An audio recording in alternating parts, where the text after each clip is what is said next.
progressive, respectful, mentoring, compassionate.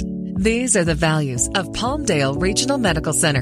And now we proudly present Palmdale Regional Radio. Here's Melanie Cole. Our life expectancy has increased due to advances in medical science. Today's healthcare challenges must be met by those who understand what the body's processes are that generate health and disease. And my guest today is Dr. Eugene Rajaratnam. He's board-certified urologist, board-certified in anti-aging and regenerative medicine, and he's a member of the medical staff at Palmdale Regional Medical Center. Dr. Raj, Leon Trotsky said, old age is the most unexpected of all things that happens to man. And when you listen to that, you hear that statement, you say, wow, it's true. As we get older, all of these things are unexpected.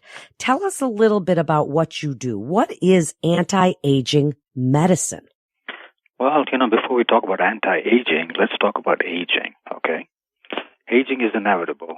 We've been told, you got to age gracefully and all that. But what happens to most of us here is that is reduced and you actually age a lot faster these days. And the first time in history, people are not living as long as they should. You would think with all the technology in America, we live longer. Actually, our lifespan is reduced significantly. Could be from various things. It's what we call epigenetics. It's the environment, it's the toxins, it's how your lifestyle, what you eat, bad nutrition, taking too many medications and being kind of lax in your aging process. You kind of accept things. You get out of shape and you think it's okay. It's aging. You get a fat belly. That's okay. Or you start taking a bunch of medicines and you think that's part of aging and, you kind of accept it. And people are told, oh, you're pre-diabetic, and you say, oh, okay. And you think that's normal too. You got to realize that diabetes is one of those horrible diseases that significantly reduces your lifespan. It causes all kinds of complications and increases the chance of you having a stroke and heart attack by probably 100%. So when you're told that you're pre-diabetic, you have to pay attention, and doctors as a whole need to not take it as, oh, you're pre-diabetic, don't worry about it. You really have to make sure that you never get to the next step, which is diabetes. In my opinion, pre-diabetes is you're flirting with diabetes. Change your lifestyle, eat better, reduce your aging, retard your aging process.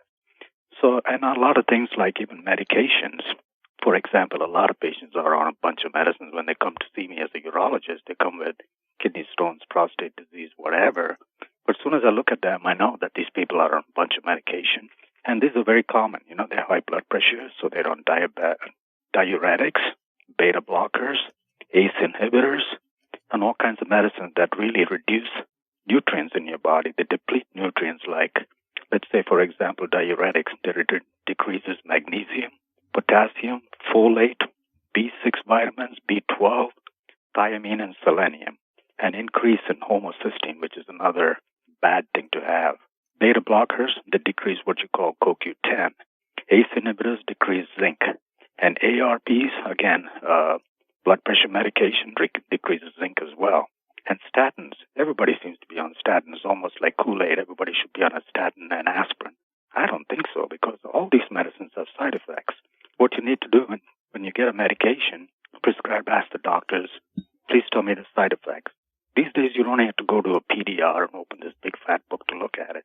Just Google it, and it'll tell you all the complications or side effects of medications.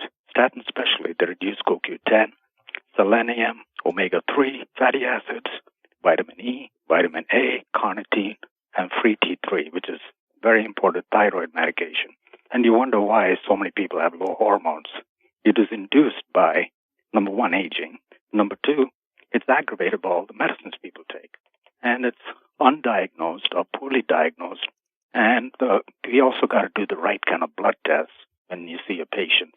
Just doing a CBC and a KIM panel and a coag profile is, I think, very inadequate because most people, those things are normal unless you're really sick. So you got to look at things like hormone levels, and you got to do the right hormone levels. Number one, you got to check the thyroid levels like TSH, which is a thyroid stimulating hormone. And again, and free T3, which is the real hormone. A lot of people think ask, what's the thyroid hormone? They say T4. It's not. It's what we call a prohormone. So the real hormone is T3, which is a conversion of T4 to T3. And that is affected by things like not having enough selenium, iodine, chromium, stuff like that. So you miss hypothyroidism. And also the other problem, the labs have a very wide range. Let's say you do a T3, the lab will give you a reference range between 2.5 and say 4.5 or 5. So if it's 2.6, you're written off as being normal. But no, you're not. You're really on the low side of normal. Hormones need to be replenished and bumped up to high levels, and that happens a lot. I see young people, even teenagers, who are low in thyroid. Could be from toxins, could be genetic, could be familial, whatever it is. You need to pick up on it, and you have to suspect it. You have to have a high level of suspicion when you see a patient, and that could be just by observation. How do they walk? Are they, heavy? Check the weight. Check their gait. Look at the way they move. Are they slow? Do they think slow? Things like that. All those are signs of endocrine problems, meaning low thyroid, low testosterone, low estrogen, things like that. Makes you kind of tired, weak, can't sleep. All these things are significant problems that we don't think about as doctors. So we have to really understand aging, and then you go back to anti-aging. Does that make sense? It certainly does. So let's start with diet.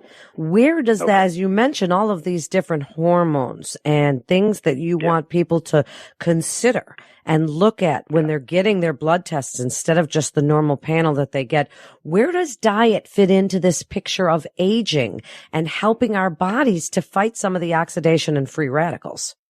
I think nutrition is key. I tell my patients, what kind of a car do you drive? Ask them. Oh, I have a whatever car, right? Is it gas or diesel? Now, would you ever put diesel in a gas car? You wouldn't do that. That's stupid. So that's what we do with our bodies. We give it the wrong fuel daily in and out. Okay? So we're eating the wrong stuff. And unfortunately, the food industry is so mechanical now. It's all owned by big corporations. They want to produce the food quickly, harvest quickly, use pesticides, GMOs, you name it. It's so contaminated. And guess how it shows up? You get obese, you get lazy, you get toxic, and all these chemicals and toxins, they have an affinity to stay in the fat cells. So fat is not only bad for your body, it carries a lot of toxins. So you want not to get fat, and you want to burn fat.